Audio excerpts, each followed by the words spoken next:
introductions. All right.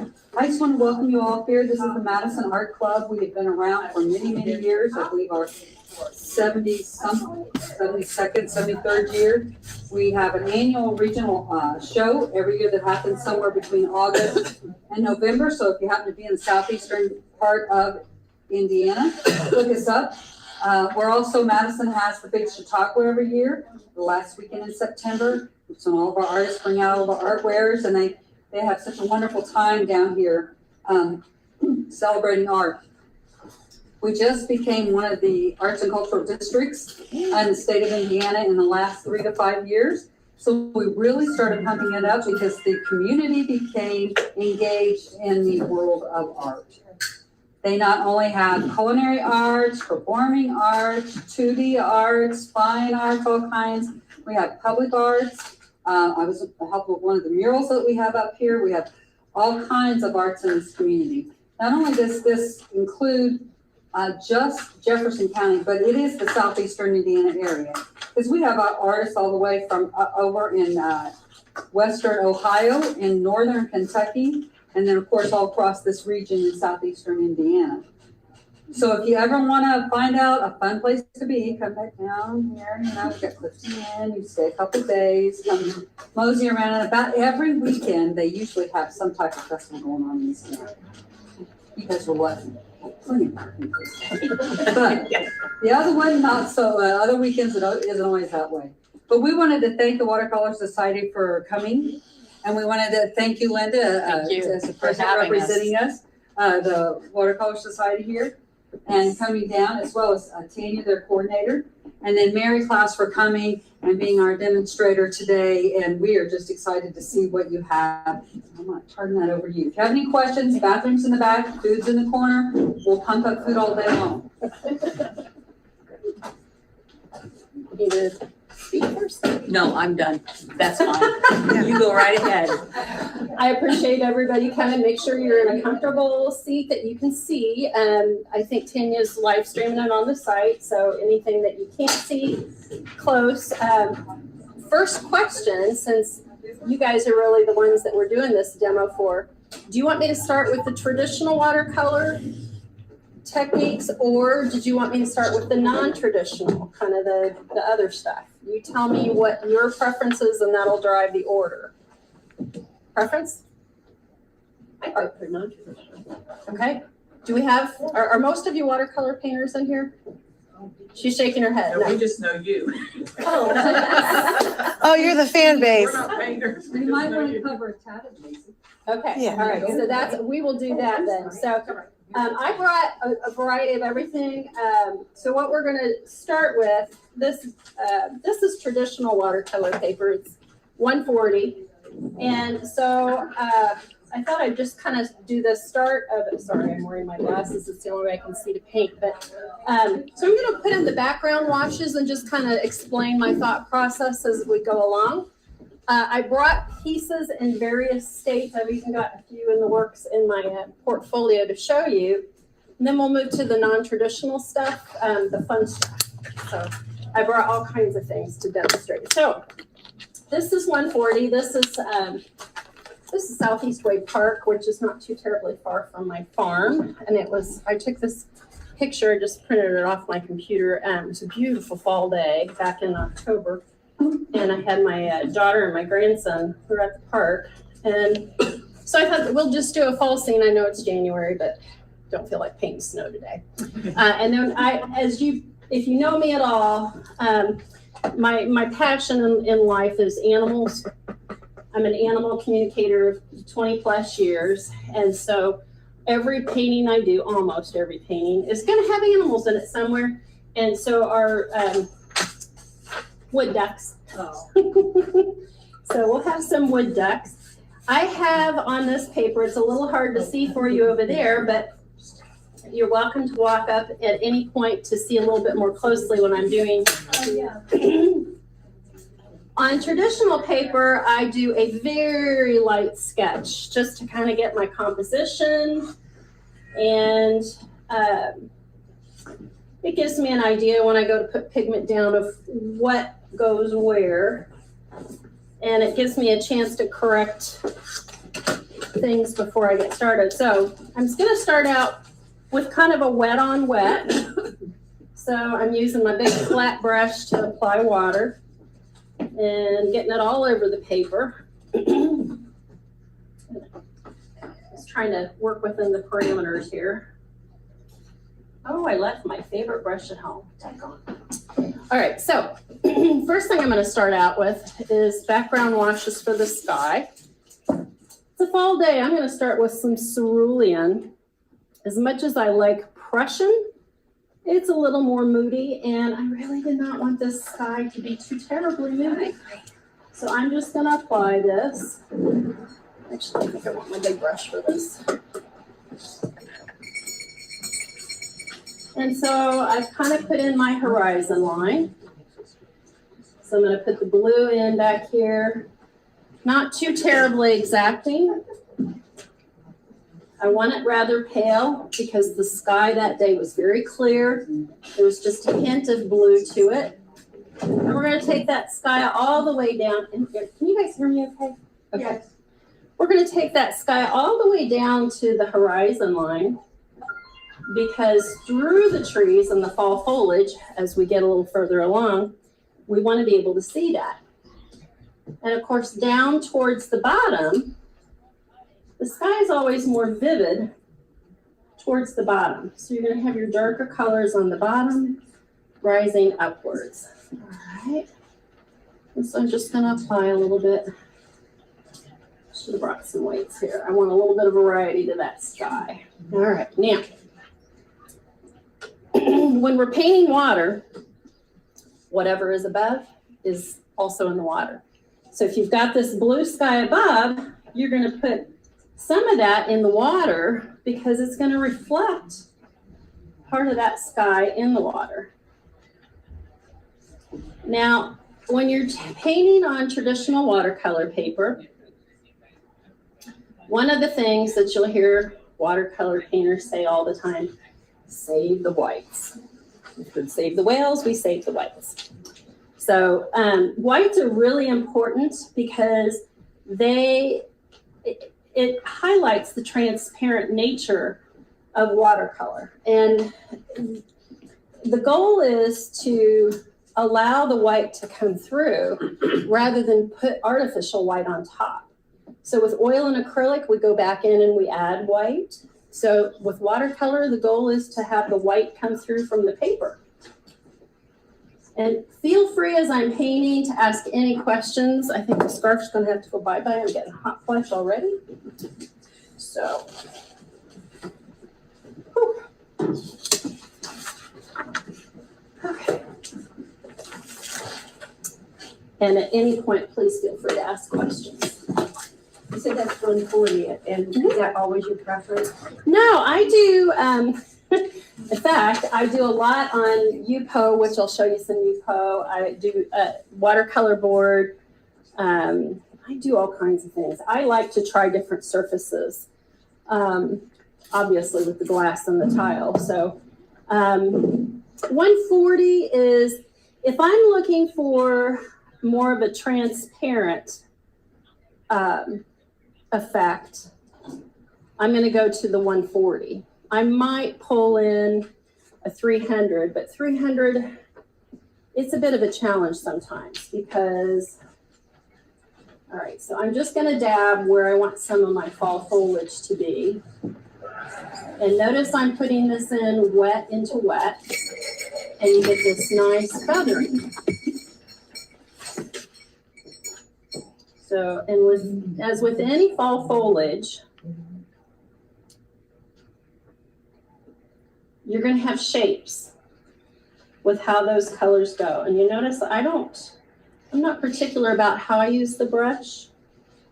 I'm just putting it down and letting it merge that pigment. I'm going to move the chairs up front or stand up front if you want to also. You don't have to stand. Yeah, you can. Do you always work flat? I do. A lot of people do not, but I'm the first to admit I'm a bit of a slob. And so I do work flat. And since I do paint a lot on UPO, Yupo is a very slick surface, and if you try to paint upright, it's just going to come right off the pigment. So it's kind of like painting on the tile or the glass. It'll come right off. So, and just like I did with the sky, I'm going to add the same colors to the water from what is reflecting in the water. What do you find is a challenge with the 300? It takes so much water, and I like vivid color. And so you go through a whole lot of pigment. It's a lot more effort than 300. If I want vivid color, I can go one layer on Yupo and get just as vivid color. So, and 300-pound paper is not cheap. As anybody that paints much will tell you, it's pricey. Yeah. So I've done a few pieces on 300. It's not my favorite. It just isn't. Have you gone in and tried to put the one layer on it and wait till it completely dries and then go back on it? Mm-hmm. And it still soaks it up. Mm-hmm. Yeah, there's so much paper fiber there that it takes a lot. So I'm just going to add in a little bit of green. Do you like to work wet into wet most of the time then? If I'm working on 140, I do, yes. Okay. Yeah. And I will show you some other pieces that I started that are wet into wet. So where is my, I was looking for my mop brush. I think I left some of my brushes at home.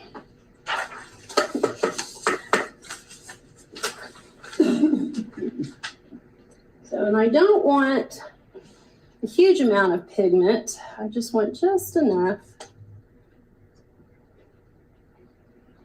to get some washes down.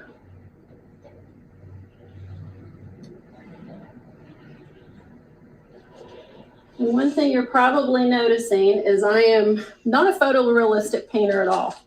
I'm much more of an impressionist. So I'm about capturing the feeling that I see rather than an exact replica of what I see. There's lots of painters out there that are super good at that.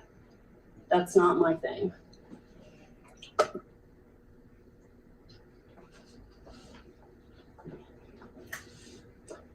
And I want variety in my pigment. Oops, I got a little dark there.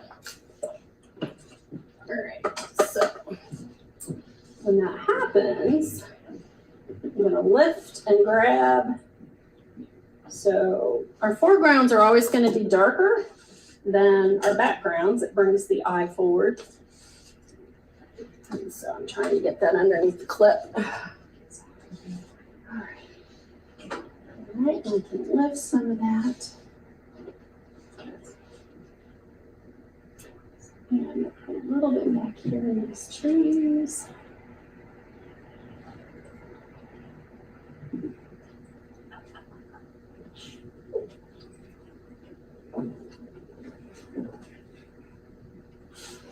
All right. Now, when I'm putting these reflections in the water, I want to be a little bit lighter with the color than what you're actually seeing in the actual scenery, because the water tends to dilute the color, any reflections you see, unless it is a crystal clear sky. There's usually a slight difference in the hue, the vividness of the color reflected in water than what you actually see. So your blue sky reflected in the water is just slightly less blue. It's almost like it's got a little bit of white to it. And so you want to keep that in mind when you're painting. So on my path here, I just want a nice medium brown. We'll go back in and add. If you have any questions on colors, just yell out. Which green are you using? I've been primarily using True Green. Poker Green is a little bit too vivid for me for fall. And I save my phthalo greens for those are really nice for doing like iridescent feathers. I have my hen, her name is Onyx. She's pitch black, but she's iridescent. So in the light, she has these really brilliant green highlights on her feathers. It's really cool. But I would actually use a phthalo for that. I would not use it for a falsie. All right, we're just gonna add a little bit of variety.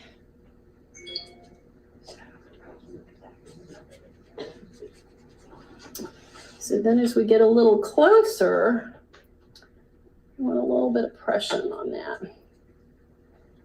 Bring out some of this gray. And if you notice, the further I get down here, it's already starting to dry. This 140 is already drying. So you have to work kind of quickly when you're doing your background washes. And I want to soften this to bring some of that color around.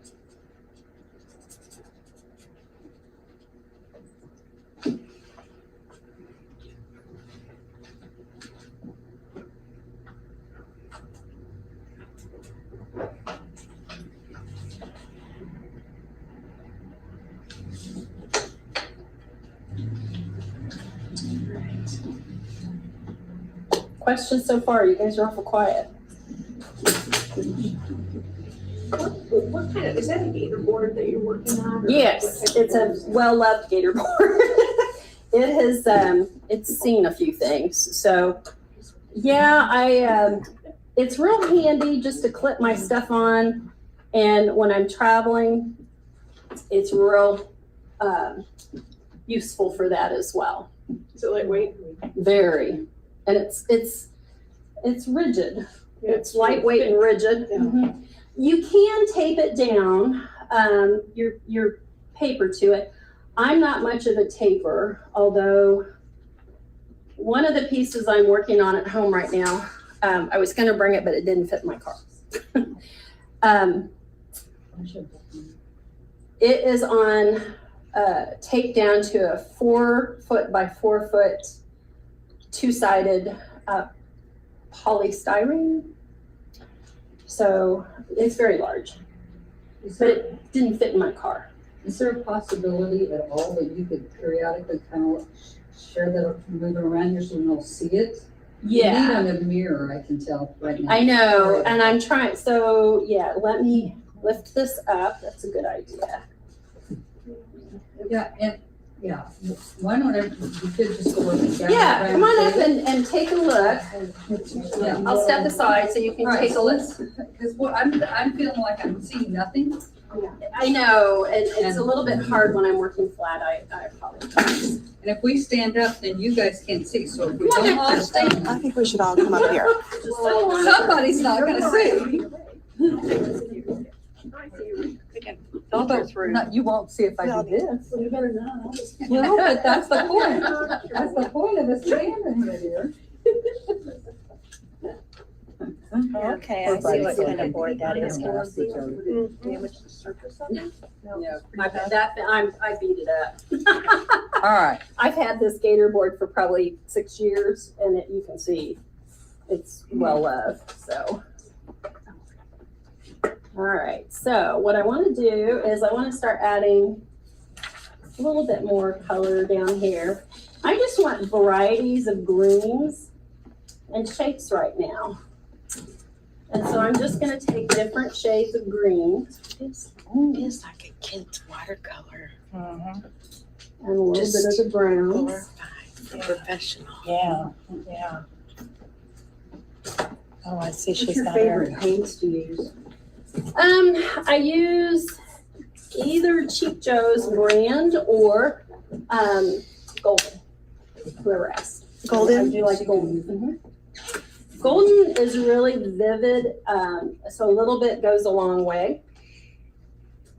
So I still don't like that green at the back there. So you've done such beautiful things up here, we need to be seeing them, you know? Yeah. So at this point, I'm going to start adding in just a little bit of the trees to give it some more shape. We thought we could put it in Yeah, the we middle. could have just put the chairs right in. Yeah. So this is a rigger brush. If you're not familiar with rigger, You can do that. and so again, I like to mix my colors. So I'm Is gonna that the brand rigger? No, it's the name of the shape the of the shape? brush. Yeah. Oh, the shape of the brush. Yeah, and it's ideal for doing trees. So, Is it like 2 inches? How long is that? so The it's bristles. angled. This is a larger rigger brush, so you can see. Oh, That's a dagger, isn't it? okay. That's a dang. A dagger, not a rigger. Yeah, it's called a rigger in the Is it? catalog. So it's a rigger. Dagger. That's interesting. That sounds dangerous. It does. I just ordered one. It hasn't come yet, but Oh, okay. Don't tell your husband. I'll have to get one. he actually ordered. Promise not to argue with you since you got that weapon. Yes. So just adding in the trees. And when you're doing your trees, real trees, you know, they're not, and so I want these nice and soft back here on purpose. So we're just gonna put some of these to suggest. How long have you had your palette? I'm intrigued by her palette. Yeah. Probably Because 5 she's got years. them all marked. And you just keep filling it? I like how she's got them all named. Mhm. What color green did you say you were It was mostly true green. True green. Um, Okay. I also have, Go for it. so this is hooker green and phthalo green, but like I said, I don't use the phthalo as often. Yeah. So, and on the browns that I'm using, kind of using a variety. This is, while the background's wet, is one of the best times to put in some of your background trees because they come in nice and soft while it's still wet.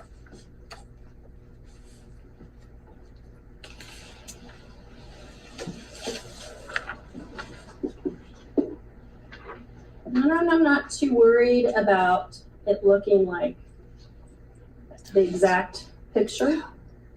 I'm more interested in capturing the essence of what it is I'm doing.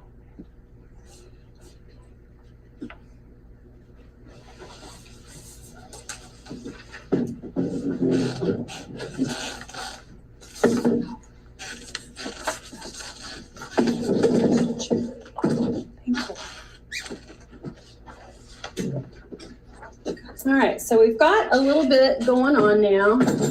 Right up on there. Did you combine 2 different browns? So the browns that I use, there's 3 different browns that I use primarily. I use burnt umber, burnt sienna, and Van Dyke brown. So Van Dyke brown is more kind of a tan chocolate is the best way I can describe it. It's like your cocoa powder. Burnt sienna is an orangey reddish brown, and your burnt umber is a brown, like dog food brown. So, but you want to have different browns because they, and you know, if you're, and if you want to darken your brown, like if you like the tone but you want to darken it, add some blue. I use a lot of indigo along with my browns to give me more variety.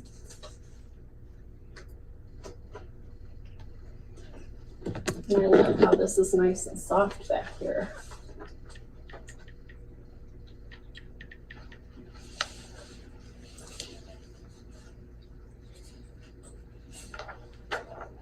And just add some more branches down here.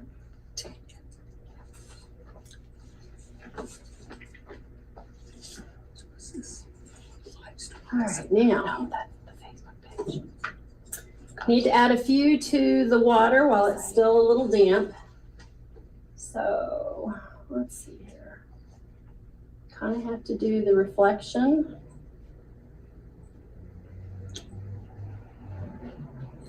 And let it fan out because that's exactly what it would do in real life. And you won't have straight lines because the water breaks it up.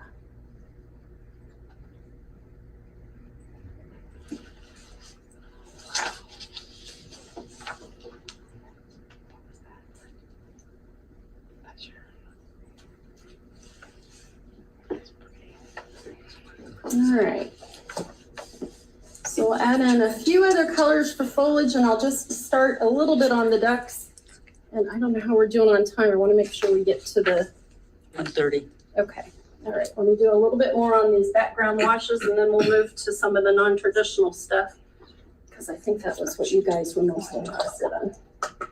All right, so at this point, I'm gonna add in different oranges. And even though I don't actually see it in this printout, that particular day, it was so pretty. There were touches of red. It doesn't show on my computer printer that it's not very true to color. So I want to bring a little bit of red in here because red and green are, you know, nice complements to one another.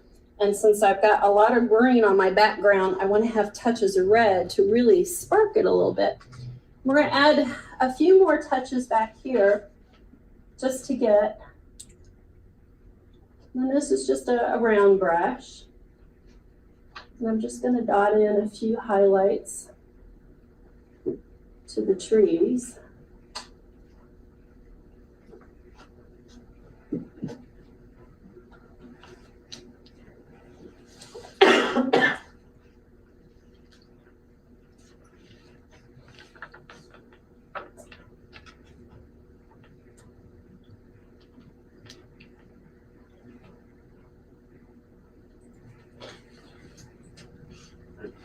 Now, this spritzer work. This thing isn't working as well as it once did. Is it water in there? It's got water. It's not spitting it or spraying as it used to. It's coming out more of a spit these days. So this is one time where I do want it to soften and I want it to spread, because when you're looking at the foliage, that's kind of how it does it. And then you want to take a little bit of your paper towel and dab just a bit. Gives it a little bit of variety without taking off too much pigment.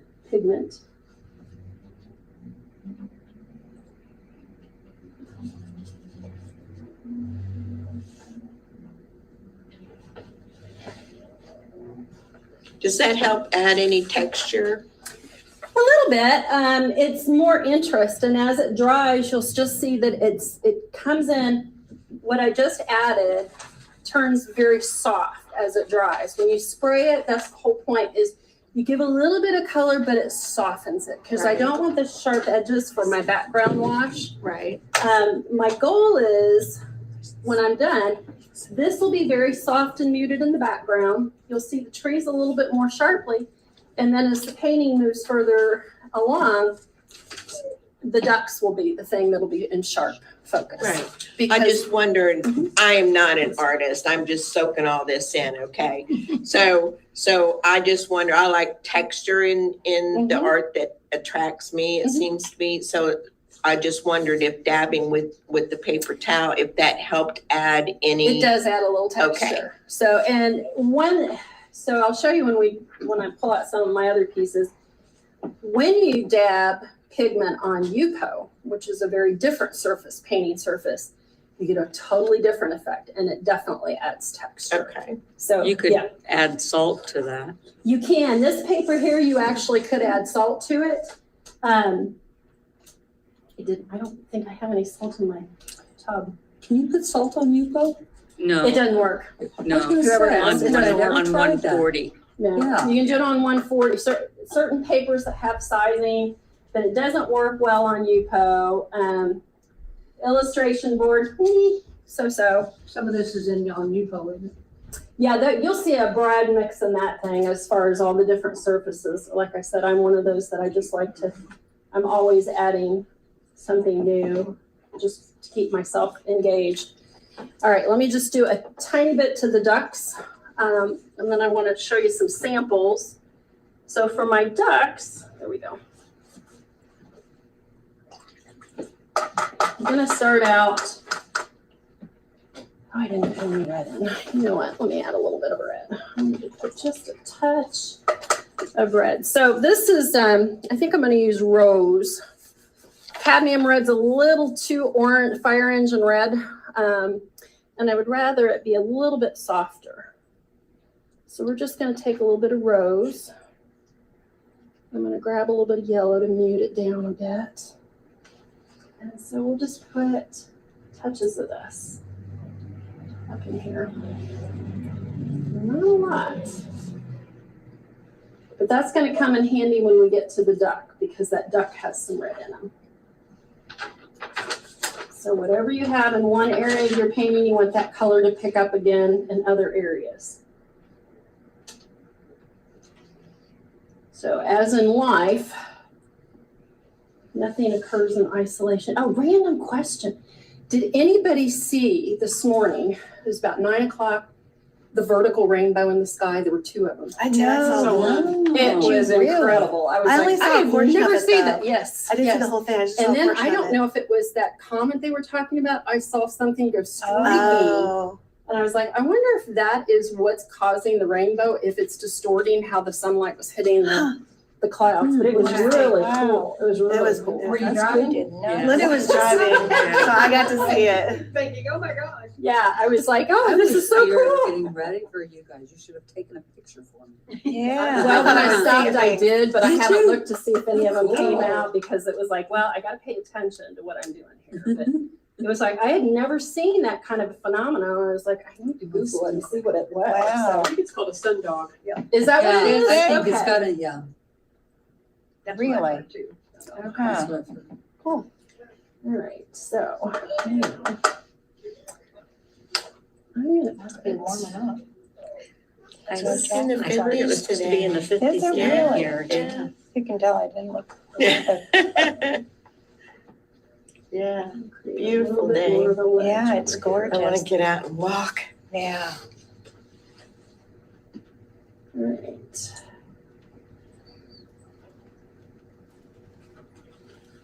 All right, so we're getting pretty close on the background washes here. I'm just gonna put a little bit in. What did I do with my That was paintbrush? real. All right, where did I set it? Your what? Is it in your hand? Yeah. First thing that Where's my glasses on your face? See, we're all the same, only different. There you go. We all do the same stupid things. And then, so this little duck here, I'm just gonna wash him in with just a tiny little bit of tan. I will add to him when I'm ready, but I'm gonna leave just a space for him. And then I'm gonna add for his mate, I'm gonna do similar. And I'm just using basically a little bit of brown to just wash them in. How'd you decide where to put them? Well, so I wanted to lead the eye Okay. back this way. And so, you know, this kind of goes in a nice curve. So here's one duck here, one duck here. And I'm gonna put over here just something that looks like an animal that is gonna be in the brush. It'll actually be a third duck, but you won't be able to make it out because in threes, you don't want anything to be symmetrical. So that'll be a third thing, not defined though, because I don't want people to go, oh, I want to lead the eye. Good question. But yeah, that's what I wanted to kind of create that pathway. All right, so now we've got our ducks in a row. Yeah, right. So, questions on any of this? I think this is probably old hat for a lot of you. Okay, all right. Let me show you some things in process, and then we're going to move to the non-traditional stuff. So let me get this out of the way. Can you hold it up or is it too much? It's still a little damp. Still You can too wash wet. it around. Just, I don't care where you set it, someplace flat, maybe in the bathroom. That's Okay. gorgeous, isn't it? If you want to use it on that big black. Yeah, that round table. On the table even. So, okay, great. Let's talk about UPO. You guys keep asking questions about UPO. I'm going to jump behind here. So these are some things I believe in full disclosure. So these are some things on UPO. Can you tell us what UPO is made out of? UPO, this is UPO, and you are welcome to touch the corner of this. So UPO is a synthetic surface guys want, this is heavyweight Yupo. Just grab the corner of it. So that is, 140 is a paper product. And so it's fiber. And when you apply water to it and then pigment, it sinks down into the fiber. So Yupo is a synthetic surface. And so unlike traditional watercolor paper, the pigment sits on top. Yep. Excuse me. You like Grab here, Yupo, right there. Yep. Oh, You like okay. I like Yupo. So this is not done, I don't like. obviously, because if you look at it from a distance, the value is way too much the same, so I'm not done with it. But what you can see with Yupo, pigment slides. You either love it or hate it. If you are a control freak, you're probably gonna hate Yupo, because Yupo is not for real tight controlling stuff. But the fun thing about Yupo is the pigment will slide. So when you wanna have texture and shading, you really have to focus on what you're doing. Your brush strokes and the pigment have to be such to give you that texture, because it's a slick surface. What's the drying time? A long time. So paper dries relatively quickly. That's why I'm not doing the demo on Yupo, because it would still be wet when I go to leave. Oh. And when you start driving, the watercolor will literally roll around on your paper Yeah. or your surface. So it's like rats. So that's one, like I said, that one's in progress. Do you have to treat it? Nope. So it Oh, when won't- you're done, when you're yes. done, When okay. you're done, because if you hang this in a high humidity environment, it'll slide. So final fixative. Final fixative. I use a Brumbacher final fixative. Did you When I- hear when what I'm done. she said? The fun part of Yupo is it'll slide. The bad part of Yupo is It will slide. So, So it's kind of you an love it or hate oxymoron it. on Yeah, it is. on it. So this is also on Yupo. Now this one's done. This one is a poured background. So this is a lot of fun to do. Is that alcohol ink on there? Wow. No, this is watercolor. I'm going to put that here so it picks up. That would make good copies though, wouldn't it? That right there? Oh, yeah. Because of This- the distinct colors. Yeah, so when you're, so in this one, so poured backgrounds, what I do is I'll usually I'll have 3 colors. A lot of times I use primary colors and people are surprised. I did a couple years ago, I did some chickens. And believe it or not, I used the same colors for the chickens that I did for this. Very different color scheme though, because the way I mixed it here, a lot more greens, because that's what the pigs were. These are coon pigs. They were my daughters, so they're adorable. I know you're probably thinking, how are pigs cute? You have not seen a cute pig until you've seen a coon. They are absolutely, and they're the most personable pigs. They come up, they want to be scratched. They're just funny. So this is called piggy pile for obvious reasons. There's a whole litter of pigs back there piled on their mom. But what you do is you mix your pigments up. And you pour it, you blow it, you roll it, you move the paper until you get your background. Now, I usually have a few lines down to tell me where I'm going to have my subject matter. So I had a few sketch lines in here on the pigs, and away I went. So similarly, so this is a totally different one. This one is masa, Japanese rice paper.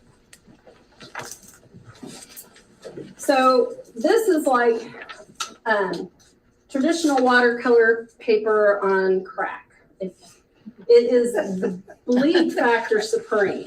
So if you don't want bleed, you're not gonna like masa. It's and so what I do is I'll put very light line. This is my barn kitty Billy. I'll put very light lines on it. Then I crumple the snot out of it and I dip it into a bowl of water. And then I take it out of the water and I lay it out on a towel very gently because it tears easy. But that breaks the sizing up. And what you want to do then is you put, so they can see what I'm talking about. So pick it up. Okay. So, but you put the background washes in first. And again, heavy, heavy bleed factor. Once you finished your background washes, let it dry. Then you go back in and you can add your detail. Your detail is never going to be real tight and controlled because it's going to bleed. So if you're trying to get really exact eyes, you probably are going to want to do that on a different paper because must is not going to be the surface. How is that with batik? I know that it's similar in that they put the wax on it, crumple it, and then put your, Right, but right. what did you call that, Japanese? Masa, M-A-S-A. Right, but you said And it comes in a Japanese little- it's Japanese rice paper. It's rice called- paper, yeah, that's what I yeah. wanted to. So this is another example of a poured background. Same colors. I use those primary colors and I pour them. This is on UPO. And so again, I do not do photorealism. I'm looking to capture the essence. That goat's name is Laverne. She passed away shortly after I finished the painting. Oh, So she was awesome. She was all beat up. Like she had half of one ear missing. And, but she was the best doe with her babies. Did we get it? Yeah, thank you. So anyway, poured background on that and then went back in using the same colors to create both. Yeah. Did you lift any of her out of your poured Yeah, background? that's the. No, You didn't? no. So the way I did that, good Tell me how question. you did that. So this Let's is one do of the those, white, you know, yeah. saving the whites. Interesting thing about UPO is you can be really, really diligent about not touching UPO. Because when you touch UPO in the middle of it, you leave oils from your skin. And when you leave oils on UPO, it will not accept pigment. So it resists the pigment from that point on. So what I do when I'm trying to save my whites is I'm just really careful when I'm pouring to kind of save it. And once I've poured, I'll take a straw and blow on it. I'll tilt the paper. If it starts running into my white area, man, I grab my paper towel. It's like, oh, no, you don't. Oh, no, you don't. And I just kind of make sure it doesn't get there. And so that's how I save my whites with UPO.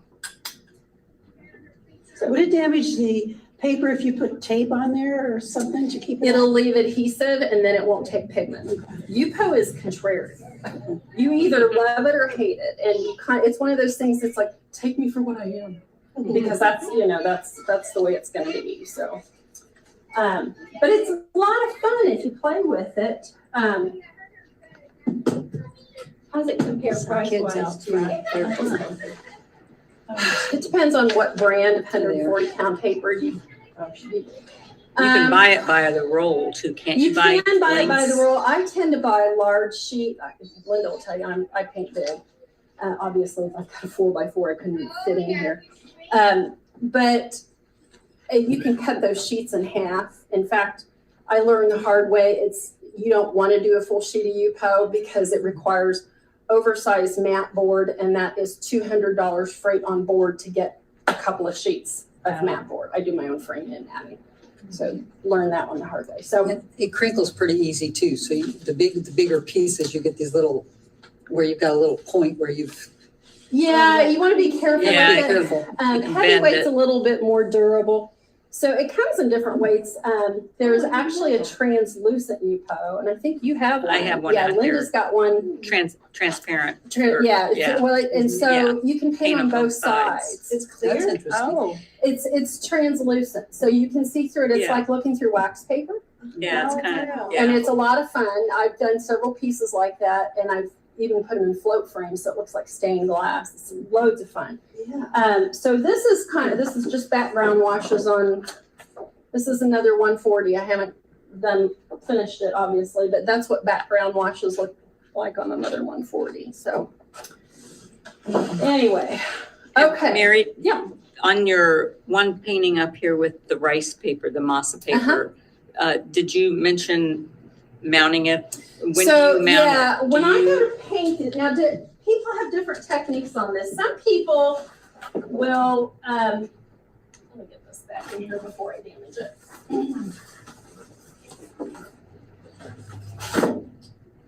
So when you're doing the masa paper, like I said, I roll out a big towel, and I roll it out on that, and that's what I do the background washes on. Some folks at that point will go ahead and mount it on foam core. and you do that with matte medium. It makes it easier, and it will stretch it out somewhat, because as it dries, you know, you lose some of that crinkling. I don't do that. I wait until it's completely done, and then I go and attach it to my foam core using the matte medium. I wait until I'm all the way done. Really? So, yeah. And it's totally dry when you do that? Yeah, because by the time, you know, this one, I probably had 3 or 4 sessions in it, because I had to get some of the detail on Billy, my kitty. I had to wait till it was bone dry, because you won't get a sharp line on masa paper if it's wet. So. And I've only ever used it, and I think that once we crinkled it and let it dry, then we mounted it. That's the way I've done it. Yeah. Was and you after, can, it's a couple before different I ever ways. started painting on it. There's not really a right or a wrong. It's just kind of, you know, well, what do you want to do with it? So, these are some other things. So this is on watercolor board. So it acts a lot like 140-pound paper. What I notice about it is you can get tighter control. So there are some people that are, you know, this is like a Tim Lewis surface if ever there was. So if you don't know Tim, he's real technical. He's got all kinds of draftsman background, because he's an engineer when he worked. But so it takes the pigment very differently. If you like that loose impressionistic style, which I do, it's not as much fun for me. It was like, no, okay. So I use it sparingly. I have a few pieces in my case, but it's not something that I paint on regularly. So, and this one, I think this was on 140. This is the background for those cards. This is kind of, and the reason I brought this, so this is tons of washes, tons and tons of washes, and a lot of masking fluid. So it took forever. I mean, forever to mask all of this off. This is called Web of Life, and it was the background. I have these animal totem cards. So it's the background, and so when depending on which quadrant you're in, it's on the foreground of the card. So, and I brought the cards because what I wanted to encourage you to do, don't be afraid to do other things with your art. You may have a great painting, but it doesn't have to be just a painting. Don't be afraid to take it and do other fun things with it, whether it's making a collage. In this case, I've taken subject material from a whole slew of paintings and created something completely different. So don't be afraid to try new things. So it was strictly an experiment as far as what I'm getting ready to show you next. Oh, I forgot to put this on the screen here. All right. Just keep reminding me. Yeah, you're because good. I You're doing forget. great. Thank you very much. I forget. All right. And I guess I should put those animal totem things up there too. Oops. Speaking for myself, I love to buy the cards that get made from paintings. Oh, yeah. You Yeah. know, because you can't buy all the paintings that you like. Right. You can buy the cards. Well- And it's fun to send them. Yes. Another thing that I've done for probably 5 or 6 years. So just to show these, is it showing up to me? Yes, thank you. Okay. Why do you call them totem?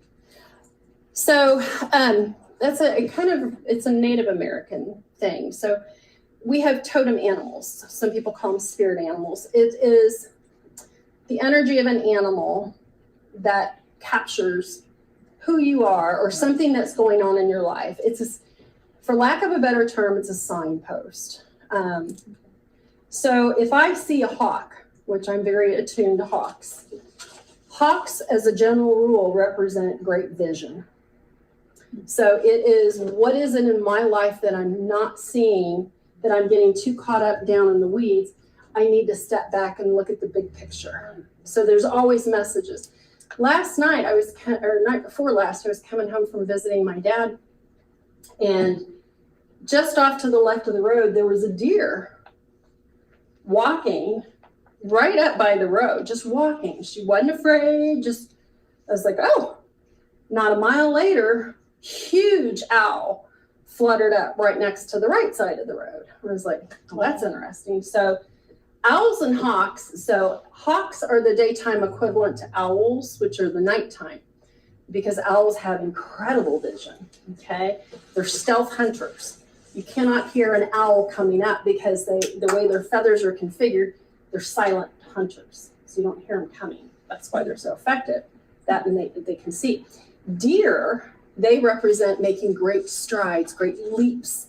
And also, maybe there's something that you need to freeze in place before you take action, because we always hear that deer in the headlight look. So that's what totems are all about. And so these totem cards can be used to help you gain insight. It's a way of tapping into your subconscious mind, because our busy brains sometimes want to stick with the rational, logical, and this is a way of bypassing. It's like, what's really going on? So, and it's amazing how accurate of an understanding you can get of, the insight you can get to your own. Can I pass those around? Absolutely. Is that okay if someone takes one? These are for sale? It's a whole deck, but yeah, have them to pass them around. It's a whole deck. There's decks of them. Did you put them underneath? Yeah, she did. Yeah. Okay. So repurposing art. The other thing that's really fun to do, calendars. It's a great way to make your art into something affordable for people. So Lulu has got a really good calendar app. So Lulu, Lulu. So I have a print fulfillment vendor built into my website, and they do nice calendars, but they're a pain in the butt to use. But I would say if you're just looking to do calendars and not do a website, Lulu, you can't beat them. So. She also does wonderful phone cases. Nice. Oh, Cases, That's a great sweatshirts, idea. like, that's right. I forgot you. Yeah, no, she does wonderful work. Good. So, all right. So now we are ready for the non-traditional. Okay. So I'm going to show you a couple different things. This is some fun stuff. So this is my subject. This is my horse Laramie. She's a brat.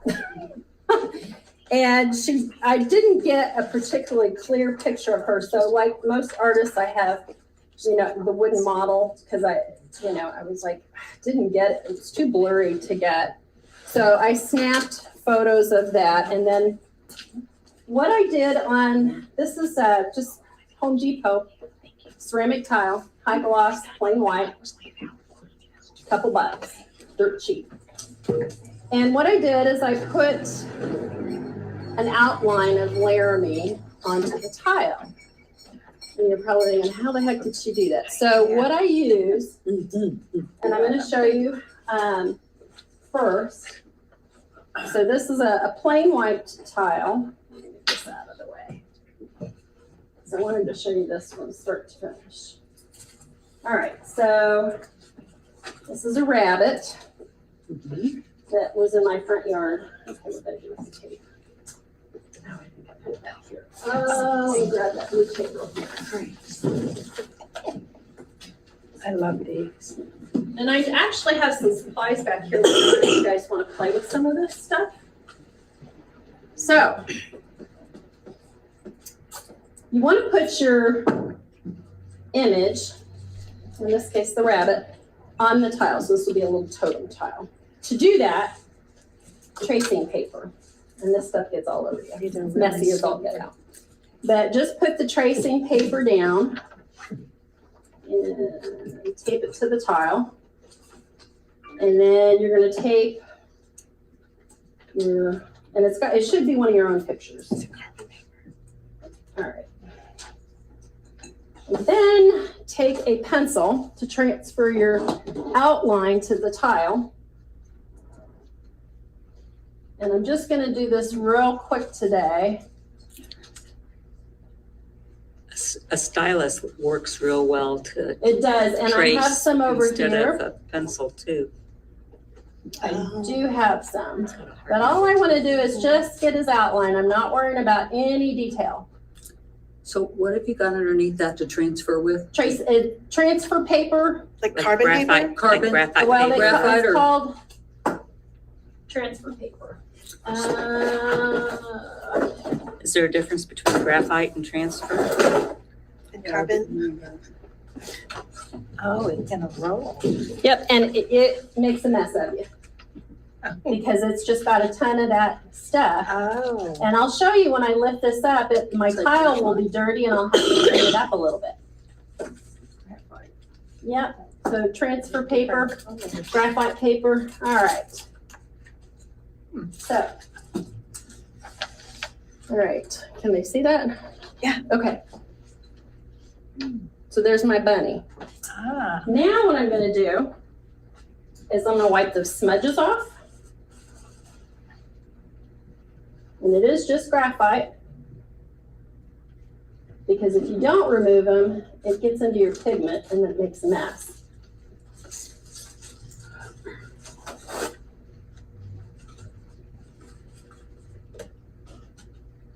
All right, So it's got all different kinds.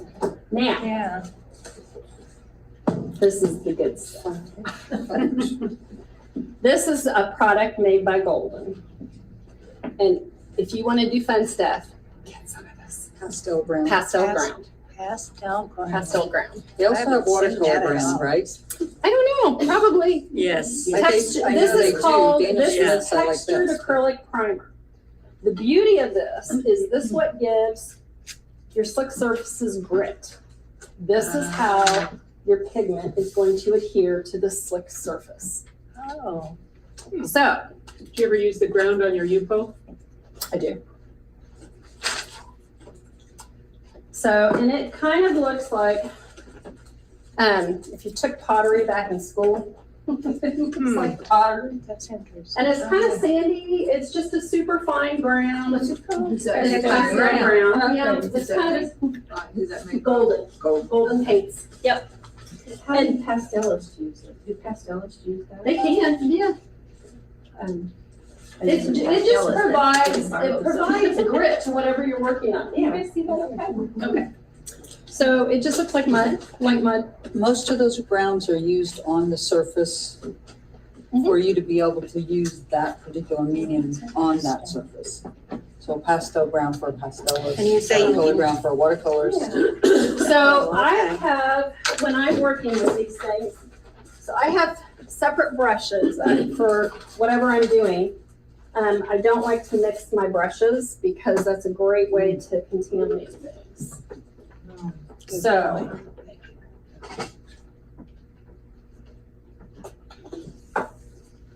Just a little bit of water here to keep my brush from dry it out. So I have my bunny. And what I'm gonna do, these are El Cheapo brushes, like Michael's, the cheapies. And I'm just gonna put some of this pastel ground, fill in his body. So now, when I go to put pigment on here, this is gonna get a grip, literally. Could you do that, just put the pastel ground on there and then put the bunny on it? Would that You work can, after it dries? you can, yeah. So, I'll show you when we do the glass here in just a second. Let me just finish putting that on. And sometimes you'll end up losing some of your lines, that's okay. So hopefully you've got a good enough eye that you can draw. All right. So we're gonna let that dry. But the bunny has pastel ground on it now. So this bunny will get a grip. All right. Glass. So this is a picture I took in Hawaii. Have any of you ever been to Hawaii? Yes. They have wild chickens everywhere. I mean, they're everywhere. So, and this, he was a friendly, I have a rooster at home. If any of you ever are friends with me on Facebook, you probably see my occasional post. My rooster comes up to my knee. He is enormous. Oh my gosh. His, he has a real name. It's Lapis, but he goes by the name Asshole. And he goes after everybody and everything, and he is not messing around, and his spurs are this long. Wow. Oh my So gosh. he's on a life sentence in his own coop now because he kept attacking everybody. So no conjugal visits with the hens, nothing. So when you want to paint on glass, take your picture and just tape it to the back because you can't trace on the glass. You won't be able to see your graphite. So just tape it to the back, and then you're going to take your pastel ground and you're going to paint it over your rooster and let it dry. So you just moisten your brush to use the pastel? Yeah, that's just so the stuff doesn't dry on here because otherwise it turns into concrete. And so this, again, it gives you grit. Should you clean it off with alcohol or anything so you know that you have no oil or anything on it, or? You mean the glass? I just washed it. They had them on, I was at a Kroger a few years ago, and they had these anchor hocking plates on clearance. I think they were like $1.40. And I was like, oh, cool. Yeah.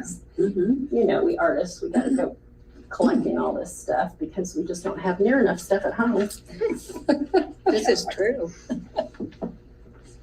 So, And people that aren't artists, when they come in your house, they go, oh my. I know, it's so embarrassing because I'll have these, That's true. I have these family gatherings and it's like, Not quite that bad yet. you know, behind every large piece of furniture, there's stuff, Yes. you know, paintings or mat board or foam core, take your pick. Yep. So. Y'all don't have the exclusive on that, y'all. We're all the same, only different. There you go. You know, craft, anybody that crafts, it's the same thing. Absolutely. I am the keeper of things, Me too. okay? It's not hoarding, you just keep things. That's good. I'm a collector. There you go. I collect things I like. Yes. All right, so now I need, I have a small one, I do. Oh, that's my masking fluid, where it is. Okay, so I need a little bit smaller brush to do his feet, his talons, just because those are a little bit sharper lines. Okay.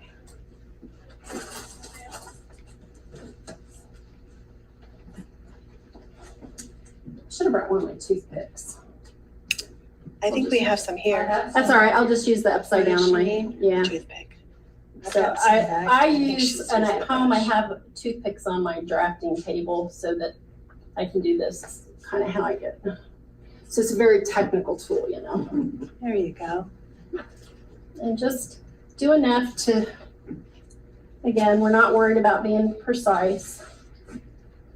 Just give the impression. All right.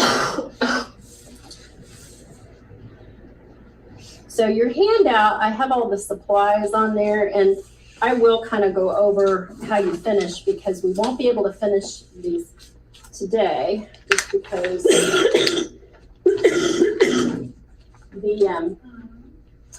so one thing, so these plates over here, while we're letting that dry. I think those are board. Right. Don't have it square. Give it here, Mary, I'll do it. You go do something else. So these glass plates, I use the same approach. So you take, these are mixed media, and I have my seahorses underneath the plate. Put my pastel ground down, let it dry. The background is alcohol ink. Alcohol ink is beautiful on glass. And like you, Poe, you don't have much control. It goes where it wants. It mixes and melts. The thing about alcohol ink is you have to work really quickly because it dries in a snap because it's in an alcohol base. Right. Alcohol ink is fugitive. So if you don't put a protective coating over it, it will evaporate and you'll wonder what happened to your painting. So all of these pieces, including the tiles, are coated with a protective epoxy. What is that? So there's a couple brands. This is the one that I will tell you for my money, get art resin. This is called Texpert. I have both listed on your handout. You mix these together Okay. and it makes a protective epoxy coating. It's UV protective. It's crystal clear, as you can see. It does not distort your colors. Oh, sorry, thank you. And like I said, this is Texpert, but for my money, the thing I don't like about this is when I pour it over a tile, it pits a little bit. And art resin doesn't do that. This is supposed to be self-leveling, which means it's supposed to fill in any gaps. I have not found it to be as good at self-leveling as the art resin. So for my money, and you will pay quite a bit more for the art resin, but depending on what you're doing, it's going to be worth it. If you're casting, this is perfectly fine and it's a lot cheaper. Once you pour this, you gotta mix. And so you're probably wondering if Mary brought garbage with her. So when I do my protective pouring, so these are, turkey basters, so you can see how much I've poured in here. And I will have different heights so that, if I'm doing a tile,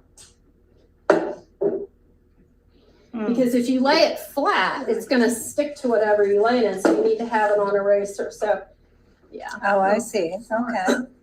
Yeah. And so this just keeps getting reused and reused. Eventually, I'll have to replace it. But, it's just all leftover crap. So, Good idea.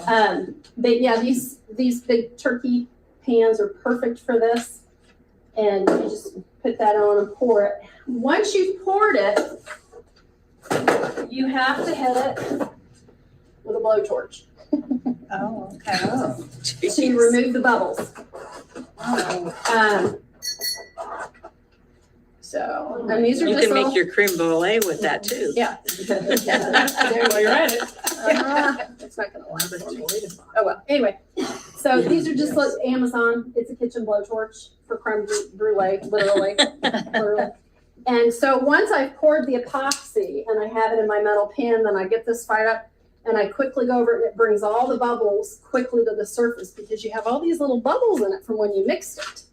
And you gotta mix it, and always wear gloves because you get that stuff all over you. So hair dryer's not hot enough. No, and the air dryer is gonna push the epoxy around. So, and you don't wanna do that because with watercolor on glass or tile, if it pushes the epoxy, it could push your pigment. Because remember, the only thing that's holding your pigment down on the focal point is the pastel brown, but the pigment on the glass or the tile without the pastel brown, it will move. So you wanna be careful about that. In fact, I find a lot of times when I sign a piece, after I've poured the epoxy, my signature vanished. So I have to sign the back of the tile. So I do that a lot. So the other thing that's fun to do after you've finished, but before you do the epoxy, you may need to go back in and add just a few little details to these things. Sharpies are great for that. So if you have background flowers and you want to add like a stamen or something like that, the Sharpies are really nice because you won't be able to get that sort of tight control with the alcoholic. Yeah. So let me bring this over here so that we can put that. And these are the Sharpies. You like to dabble in so many different things. I do. Do you have including animals, but do you have a preference and what do you sell the most? What do I sell this? My birds sell really quick. I don't know what it is about my birds. I do a lot of hawks, owls, raptors.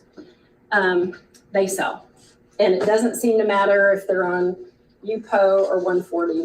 You're in tune with the bird though. I am, especially my hawks. I just have, from the time I was a little girl, I still have the stories I wrote when I was in grade school.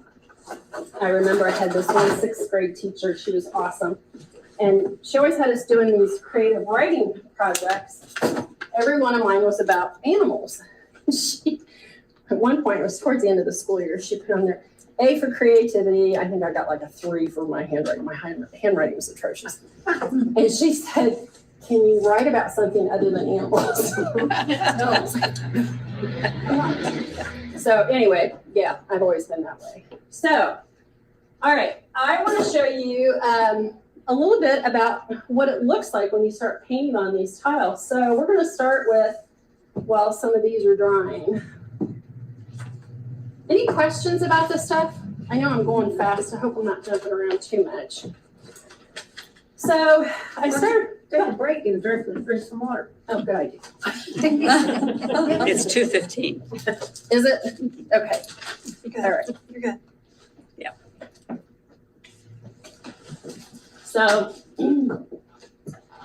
what we're going to do, and I did bring masking fluid. If anybody, when you go to dabble around, wants to use it, feel free. So you can use masking fluid on these surfaces, the glass and the tiles, but girl, go get some cookies. The problem with using masking fluid is unless you put it down with the intent of not trying to create, I would not put masking fluid down over this horse, because the minute I pull the masking fluid up, it's going to pull my image off. Oh. So you can use it. And it was kind of a trial and error when I was developing this technique, because I originally put the pastel ground down and then I put masking fluid over it. Well, when I went to remove the masking fluid, it pulled everything off, and I was like, well, that was wasted effort. So I don't use this much at all on my super slick surfaces. You can use it on UPO if you want to, but on tile and glass, it's kind of a wasted effort, in my opinion. But I brought it if somebody wants to try it. So what I'm going to do next is I'm just going to start in on this painting of Laramie. Like I said, she is my horse. She is a paint. And it was a really beautiful day. It didn't come out in my photos. You can kind of see some of the pictures. So she's a pretty girl. But I wanted a more vivid sunset. So Laramie, it's awesome. She is about as burnt sienna as it gets. I mean, she is like, you could hold a tube of burnt sienna and go, perfect match. So that is her color. But I wanted a fall sky because it was a late fall day. So I had some other pictures that I thought I'm going to use these for reference and what it looks like coming through the trees. These are all at my farm. So these are some of my other horses. That was my guy Desi that I lost last year. So it is my baby. But this one, love that color. So I think we're going to be using some of those colors. So that's across the street. My neighbors are strange across the street. When they built their house, they built this huge hill. It's 3 stories high in front of their house. For sledding, they're weird. For sledding. They're weird. They're weird. So Do they have a snowmaker? Oh, wow, look at that. yeah, but it's right across the street. So we do get, I had this morning in front of, so this is looking from the front of my house, but in the mornings, looking out the back of my house to the barn, I had this spectacular sunrise this morning. They had it on TV this morning. Bright orange. And I've done some paintings of that. So this is a little bit better picture. That's Laramie. That's Jackie. She's retired. So you can kind of see she's a pretty girl. Oh, beautiful. There we go. Okay. All right. So what I'm going to do first is put in some background washes. I don't know if you can see. I can, and I'm going to bring this around and just kind of, you can see the pastel ground. See the gritty look? Yeah. So those are, and the only thing that I've put the pastel ground down on was my horse and a few trees. The rest of it I want loose. I want the tile. Yeah. Yeah.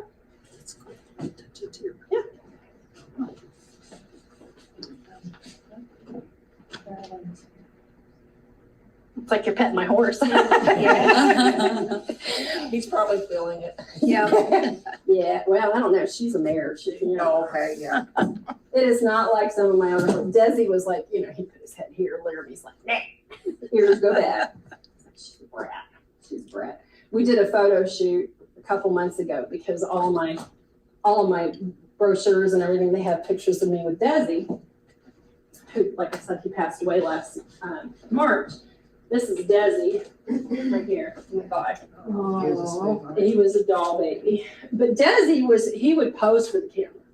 Even if you had no film back when we had film cameras, he would pose. He loved cameras. And so the gal that she did a bunch of photos before he died, she came back to update him. I was like, I got to update all my business cards and brochures because my horse is dead and it doesn't really look right to have a dead horse on all your stuff if you're the animal communicator. So, like, I got to update. So I needed to get pictures of Laramie. And so I told her when she came out, I said, just to forewarn you, she's not cooperative with the camera. Man, oh man, that was the understatement of the year. She was a brat. And 80% of the photos, her ears are back. And if you don't know anything about horses, if the ears are back, it means I'm pissed. Yes. Yeah. So she was not a happy camper. So we did, and I told my graphics gal, I said, you're gonna have to Photoshop those ears.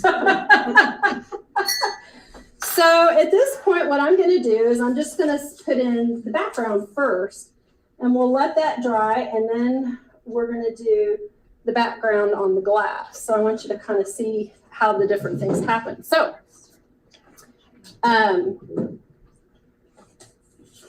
we're going to recycle some of these colors that I had here. And now watch what happens on the tile. See how it pools and yeah.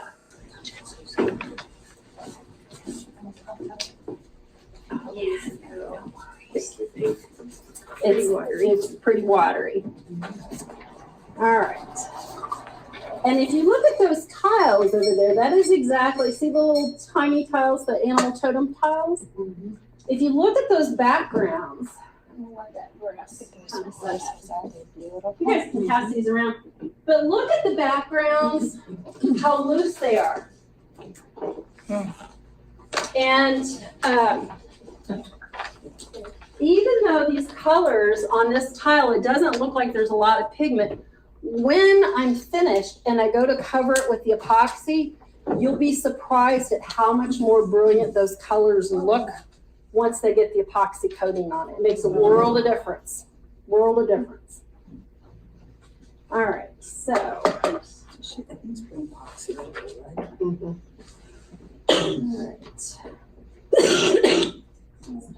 Some of that. Now, this doesn't have the pastel ground, does it? Mm-hmm. Does it? Have to paint on top of it. Yeah. Right? Yep.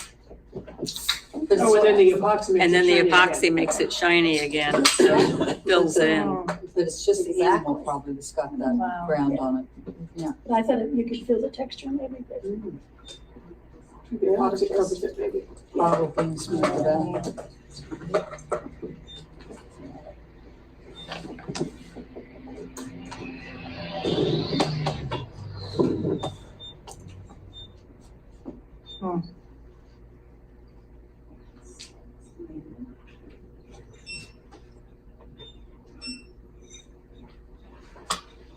So I'm just putting in sky and ground color.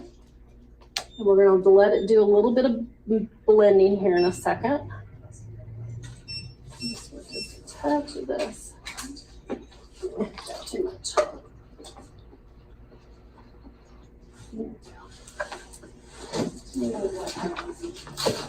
Oh, it's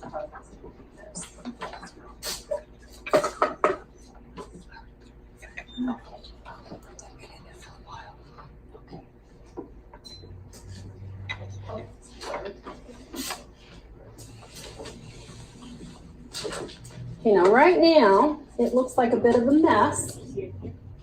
Never thought about using a sponge. Pardon me? I never thought about using a sponge for Oh, yeah. brushes. Brushes. I use this brush. Do you? A little bit more of this purple. You and I've never painted one. No, huh? All right, so we're gonna let some of this dry a little bit before I apply more, because what happens is with each new application, you'll get more and more pigment to adhere.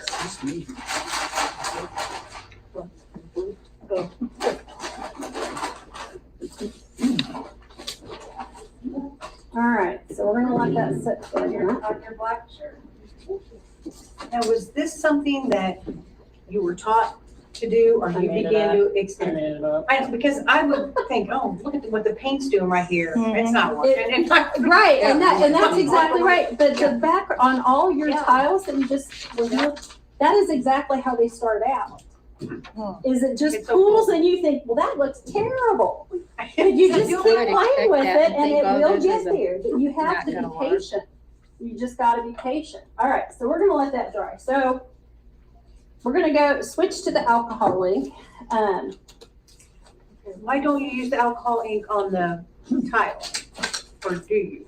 I'm not going to. But you have Just- to, I mean. I have, yeah. yeah. Just So something today we're different. just, it's kind of pick and choose what we're gonna do. Gotcha. So, let me get some- so the thing that you wanna be careful of when you're doing the alcohol ink is it moves very quickly. And so, actually, let's get this out of the way. All right, so we've got my rooster.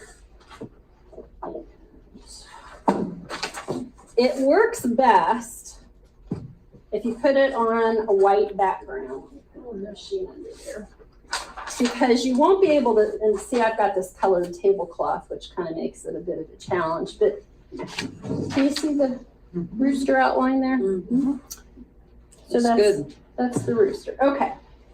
I have a paper towel at the ready. And what I'm gonna do is I'm gonna paint some very abstract background. I'm gonna use greens and probably little splotches of reds and pinks, because that's what's in our rooster. He's got, actually doesn't have pink, it's all reds and oranges and some iridescent blue. All right, so get a couple greens at the ready. So that's the tan. These are Tim Holtz alcohol inks, if you're curious. And you can get these at Michael's. That was a blue green. That'll be kind of fun. That's a Hawaii color. All right. Okay. All right, so I've got 3 nice colors. Now, what I want to do, where's that water?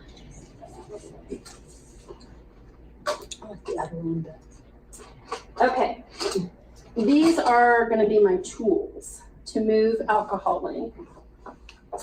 And let me just pour a little bit of alcohol.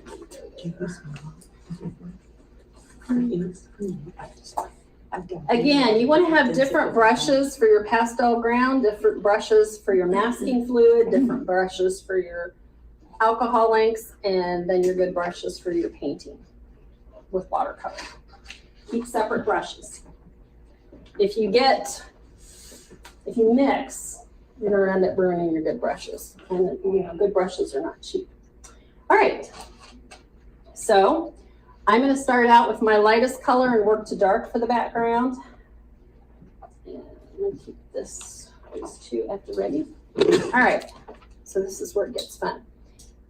I have my paper towel in case it starts to move. I'm gonna start at the edge and I'm just gonna dribble it down and let it move. Does it avoid the, If it goes rogue and it gets into it, I'm gonna fizz it like it just did. It just went into his tail feathers.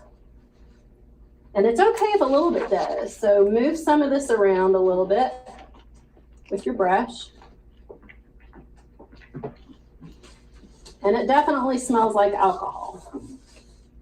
So you're the drunk rooster. And I do want to have a little bit of variety in terms of the concentration of alcohol so that I have different shades.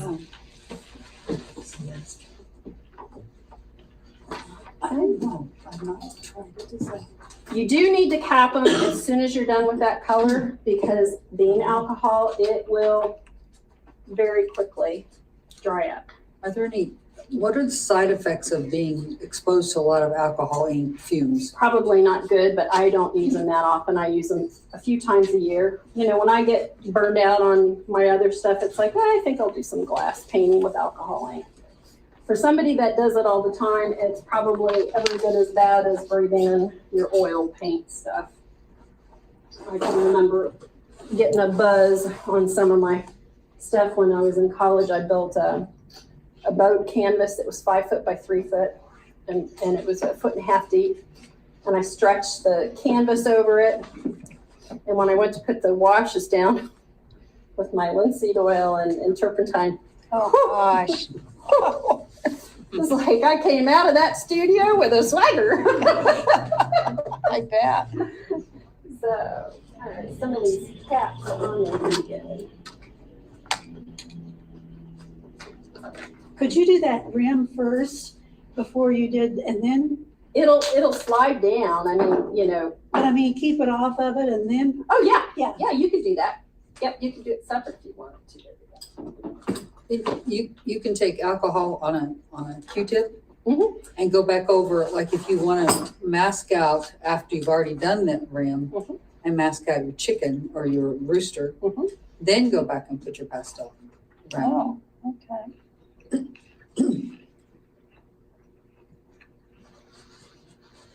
See, I'm the control freak. Nothing wrong with that. I'm the symmetrical control one.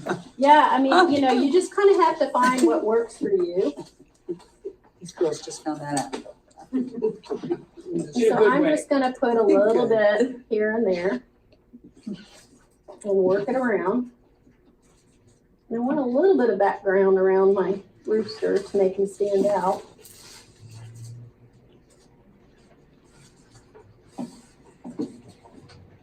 I'm impressed you're doing it on a plate. All I've ever done is flat tiles.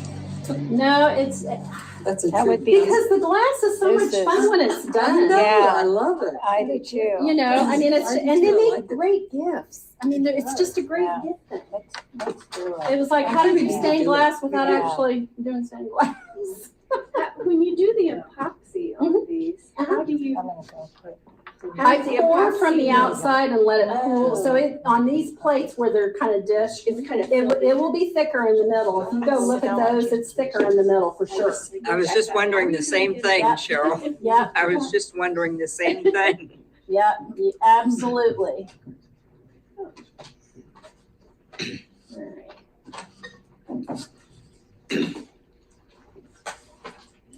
Those cookies back there are yummy. She's coming back to set us up for us. Oopsie, I just got some on his foot. Sorry about that. No problem. Good preview. That's it, yeah, that's a commercial. You know, You can't serve it to the guests if you're not doing it. That's That's right. right, I had taste test them. Quality assurance over here.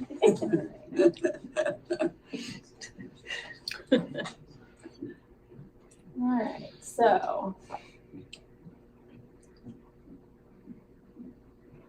We now have.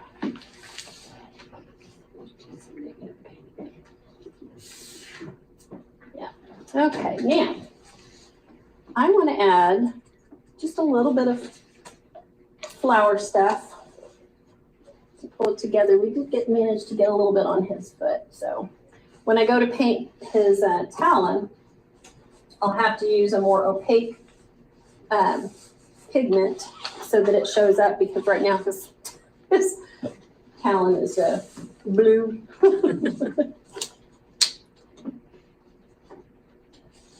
And even my rooster at home, asshole, it's not blue, it's yellow.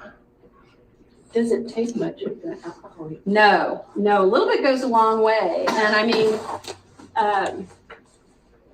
and it goes fast, really fast.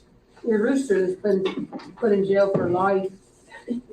He was only doing what roosters do. So, do you guys remember the Pink Panther movies? Yeah. Okay, you remember Kato, who was always like Yeah. trying to ambush? So, the last straw was, it was summer and I had gone around the side of the house. This is in the front of the house, not in the barnyard. I had on shorts and sandals. Oh, no. I did not know I was being stalked. And so I turn around and there's an asshole. And the only thing, I mean, my legs are bare. Bare. I have some ornamental grass. So I had nothing else. Snapped the reed off and I was like, he came at me, came at me, and I, and then so that knocked him down. Well, then the reed snapped. Now what? So he puffs up and he comes at me a second time, and without thinking, I raised my knee in defense. Well, I caught him in the chest. And it knocked him to the ground, and I came down on top of him. I thought, oh crap, I killed the rooster. I immediately stepped off, and he got, woo! He ran back to the barn. You would think he would never bother me again the very next day. He had it in for you then. That's why he is called. So, yeah, he was just. I wonder what he calls you. Yeah. He calls her she who brings the scratch. That's who, yeah, that's what I am. Yeah. Mean food source. Yeah, mean food source. Wonder what her neighbors think about her in the Well, front so he yard. cornered my neighbor one day. I was dropping off paintings at the state fair one day, and my neighbor calls me, he's got me cornered! I was like, oh my God, I'll be home in just a minute.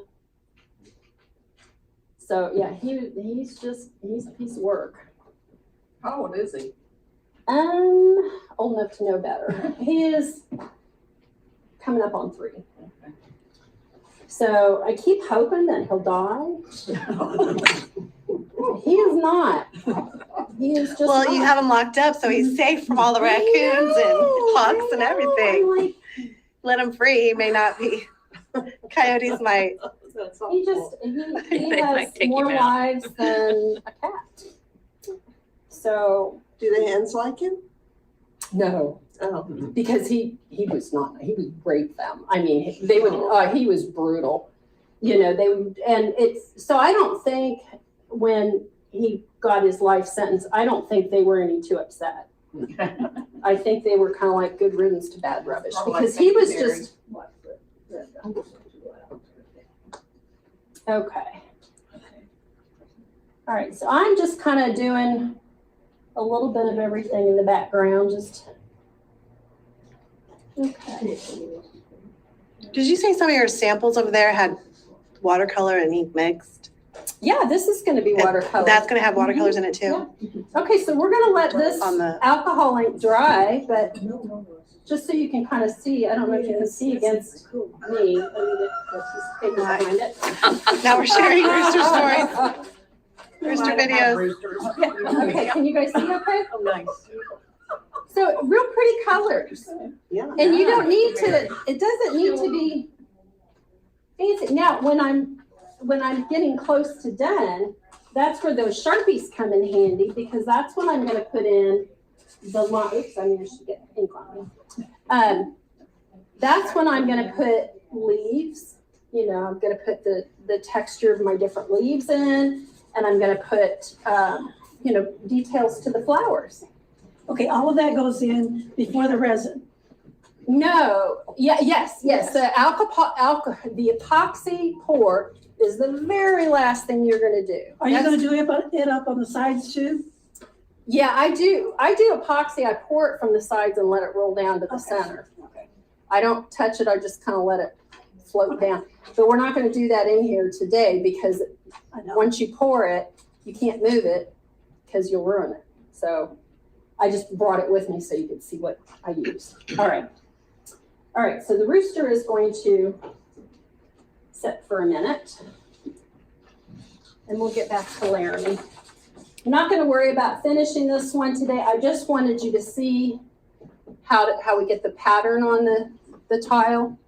So that was just kind of to show you That's that. helpful. Yeah, so you use tracing paper.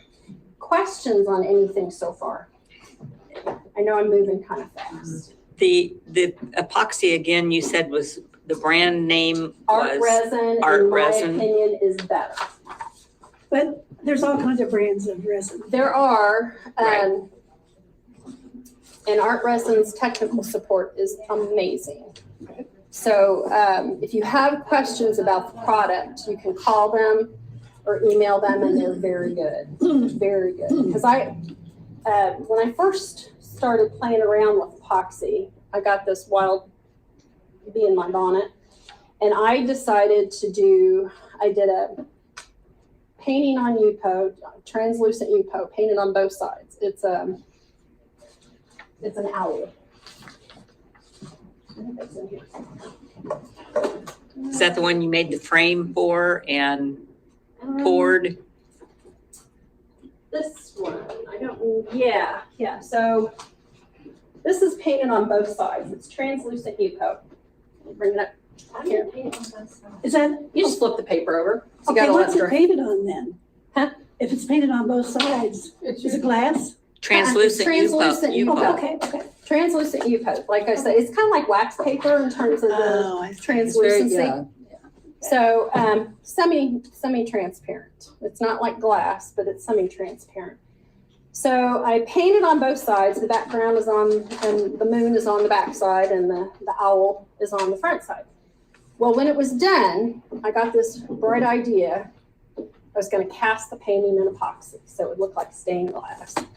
Well, that meant I had to build a mold out of plexiglass and pour the silicone to create the pouring mold.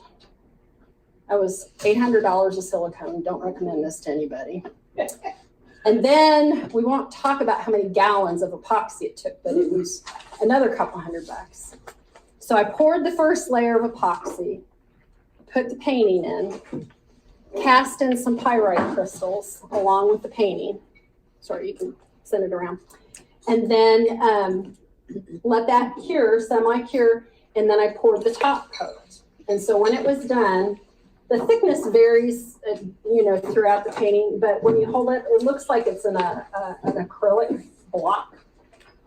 And so it's like stained glass. Now, being a watercolor painting, we don't ever hang that in direct sunlight, but I happen to have a covered front porch, so I can hang it in that window, and it looks really nice.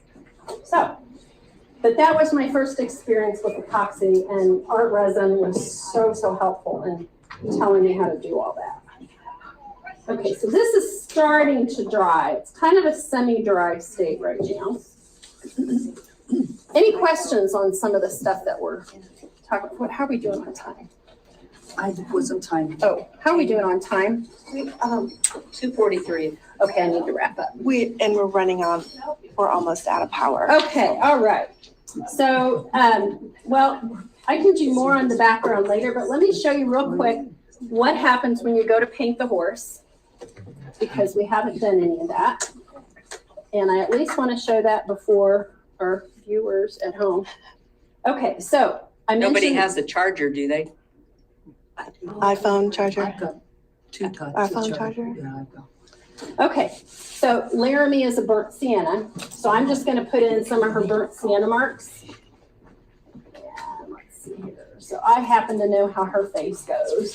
Just put it there. It's really pretty.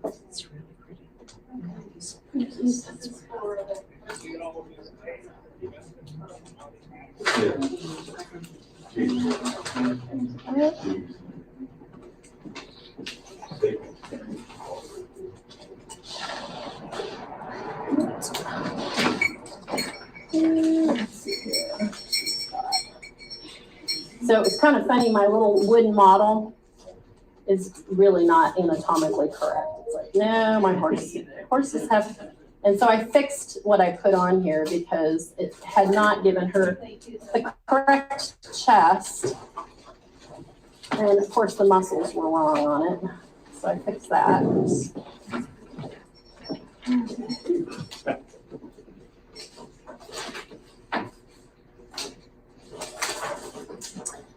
So paint horses, all of them have their own individual markings.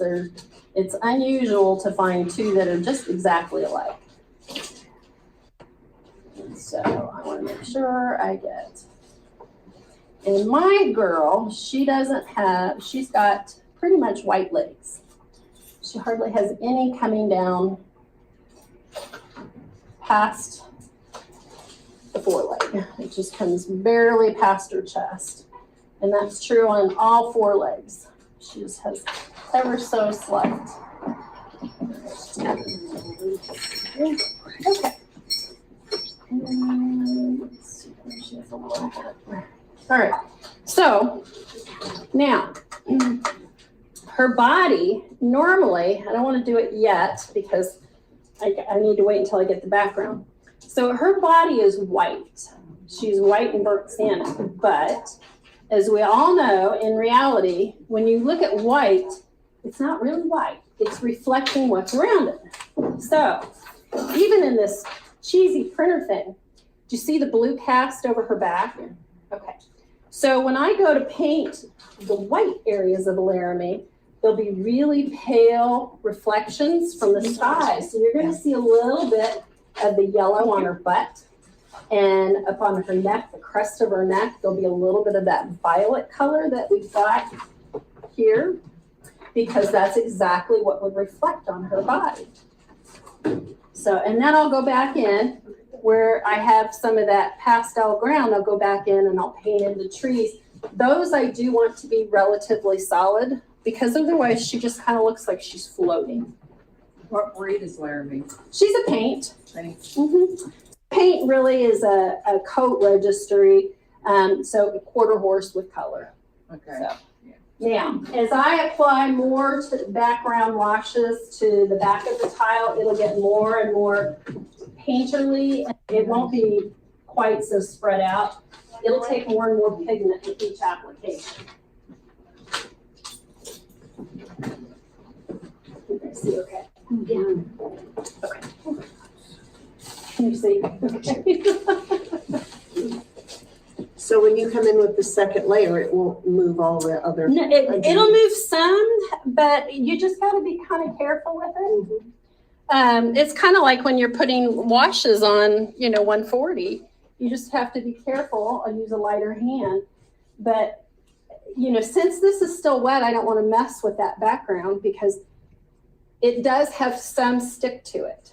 And so I want to wait till that background is completely dry, and then I'll go back in with more pigment. And I may do it 3 or 4 times before I get the level of fill in that I want. Mm-hmm.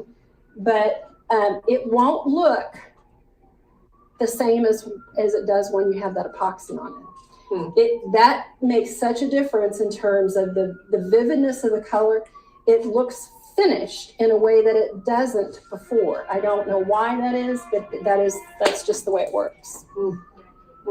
So it's a lot of fun. Yeah. Questions? Yes. When that's dry, you go with your next layer for the background or add more pigment. Do you still use the really watery wash? Do you ever use a thicker? On the tile, I want it light. Now on Laramie, you may have noticed it's a little darker, but and when I go to paint some of the trees in the background, especially where the pastel ground is, that's going to be darker because I need to, if I want this to look like a painting and I want to anchor her to the earth, I need to put something there because right now she just looks like she's floating over something green. And so, and the other thing I'll do is I'll add in some shadows here because with the sun behind her, she's going to cast a long shadow. Now, one thing I can't really get well on the tile is I can do some down here as far as the long grasses because at this point my field was probably about 15 and 16 inches tall because it's fall. I bush hog for the last time in August, late August, and this was in October. So the grasses were tall.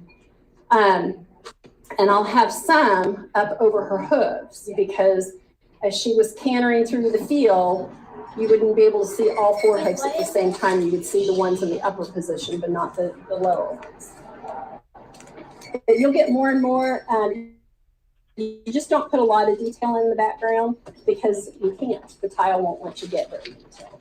But you can use these if you want to. I typically don't on these until I'm just putting in, like in the background trees. If I want a couple of branches, I'll use a Sharpie to put a couple branches in. For the berries on the plate on the left there, did you use Sharpie for any of that? No. I just put some of the pastel ground And then I took a round brush and I dipped it in different colors so that I got kind of that three-dimensional shape. So if you decided you didn't like the way you were going, could you not totally clean that tile off? You Start could, again? you could scrub the pastel ground off, but I think it would come off. I've not tried. Do you wanna go into that other? But the watercolor would come right off. Once you put the epoxy on it set, but right now, Right. yeah, it's still fluid. Yeah. Yeah, you can wash it up just like on Yuko. Yeah. And it won't leave much of a cast because this is a porcelain tile. It's got a porcelain coating. So. Thank you, Mary. A comfortable seat that you can see. I think Tanya's live streaming it on the site, so anything that you can't see close. First question, since you guys are really the ones that we're doing this demo for.